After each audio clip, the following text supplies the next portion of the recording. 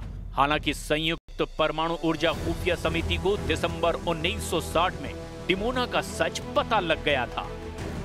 अमेरिकी खुफिया रिपोर्ट में डिमोना में प्लूटोनियम डिजाइन के पुख्ता सबूत मिले हैं। इसके बाद साल 1986 में इजराइल के एटमी प्रोग्राम का कच्चा चिट्ठा वहां काम करने वाले एक कर्मचारी ने खोला। 1986 में डिमोना सेंटर के पूर्व तकनीशियन मोर्दके वानुनु ने द संडे टाइम्स को रिएक्टर की तस्वीरें और सारे सबूत सौंपे थे। हालांकि वानुनु को इसके बाद देशद्रोह के आरोप में 18 साल जेल में भी रखा गया। इजराइल ने कभी भी आधिकारिक तौर पर अपने पास किसी भी परमाणु हथियार के होने की बात को स्वीकार नहीं किया है। न ही इजराइल परमाणु अप्रसार संधि में शामिल हुआ। जून 2025 में लेबनान के अल मायादीन नेटवर्क और ईरान की तस्नीम न्यूज एजेंसी ने इजराइल के एटमी प्रोग्राम के हजारों दस्तावेज सामने लाने का दावा किया था। वक्त वक्त पर इजराइल के न्यूक्लियर प्रोग्राम को लेकर खुलासे होते रहे हैं, लेकिन ईरान ने अब नेतन्याहू के परमाणु प्रोग्राम से पर्दा उठाकर ऑपरेशन प्रॉमिस 4 शुरू करने की धमकी दी है। ईरान ने इजराइल पर हमला करने का एक वीडियो भी जारी किया है। अब तक इजराइल पर किए मिसाइल हमलों का वीडियो बेहद डरावना है।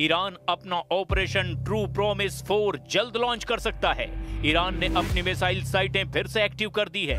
ईरान ने 800 मिसाइलों के लिए चीन से खास ईंधन आयात किया है।